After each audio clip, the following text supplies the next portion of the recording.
Welcome to the stage, my very good friend Nathan Evans with How Facebook TV Could Kick Google TV's Ass.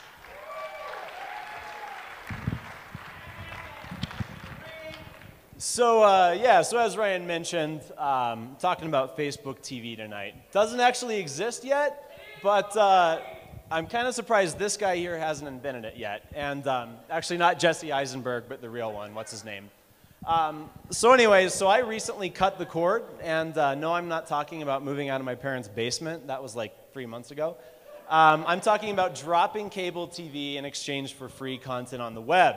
Lots of people are doing that. Go us, and Google and Apple have made some devices for us. So anyways, Google's platform is pretty cool. It takes all this content out there, indexes it, makes it searchable, makes it easy to find what you want, which is a big step forward for web TV. However, there is a pretty big drawback, which is this.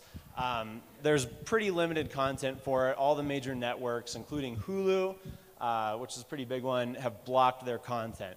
Presumably because Google doesn't want to pay what they want. So that's a big drawback there. Apple TV is pretty cool as well. Debuted to the usual fanfare from Apple fanboys everywhere, much like Ryan. But in all honesty, it is pretty cool. It's a lot slicker UI, much easier to set up, and is cheaper. The big drawback is you're limited on content there as well. So apart from Netflix, YouTube, and iTunes, which is rental only, you don't have a lot. So it's kind of like that hockey puck there, depending on how you view TV. But let's face it, either way, it's a lot better than that $150 Comcast bill. You have to admit that. And this $3 million bill here was actually a billing error that Comcast did, and some poor sucker got that. So I'm sure they weren't that surprised. But anyways, so that's the competition out there right now, and on to Facebook TV, which doesn't exist yet, but if it did, it would look pretty cool, and I'm about to tell you about it. So what would it look like? First of all, Facebook TV would be a free app across all 3 screens. We're currently watching video across our phones, laptops, and internet-connected televisions, so Facebook's really been a leader in developing across all 3 of those, and they would make sure we get our video content across all of them as well.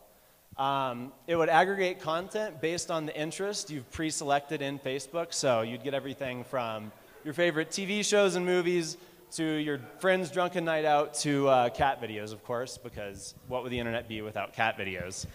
And then really at its very core, Facebook TV would make TV a much more social experience. There's all these conversations happening about our favorite shows out there, and Facebook would really juxtapose those with the actual content. And points for anyone who can say what that's called from Modern Family. Moon landing, that's right. So the big assumption here really is that Facebook would do a better job of Google in terms of negotiating this premium content. But, you know, that's not too big of a stretch. They're kind of notoriously snarky, but I think they could do it. So that's what it would look like, and on to a couple reasons why I really think it would win, why it would kick ass, which is what this talk is about. So anyways, first of all, Facebook inherently has an advantage in that it has a huge user base. There's already over 500 million people across the world using it, which is way more than you can say for Google TV or Apple TV. And it's already there. These people are already watching video. And in fact, the latest research says that Facebook has the 3rd most video views of any site out there on the web. So people are already watching it. And I really think my slide stalled, because I was really going on. Do you want to go the other way? The other way? The other way? So anyways, this was supposed to be Michael Cera, but he wasn't attached, and Jesse Eisenberg took over. You should really see Zombieland. It's a good movie that he was in as well. Zombieland.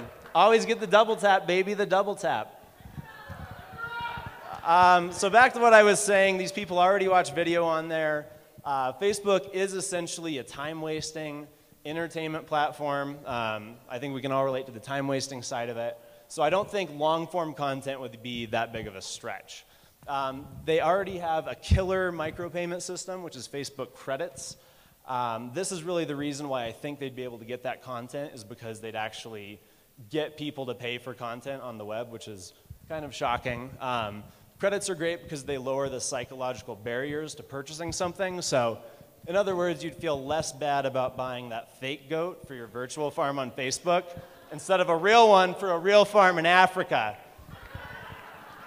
So they definitely got that going for them. There's already very social behavior on Facebook, obviously, and that really lends itself to growing viewership. So imagine in this example for the best web TV, or sorry, for the best TV comedy ever, let's say I shared the week's clip on my profile. I could get like a 5-credit discount for actually buying that show. So anyways, people are already being very social with video online. It's called piracy. So Facebook would help legitimize that and help people actually make some money. So anyways, that's Facebook TV. It'd be good for viewers, for content owners, and certainly for Facebook. Doesn't exist yet, but Mark, if you're watching this, my Twitter handle's right there. I'd love to talk. Thanks.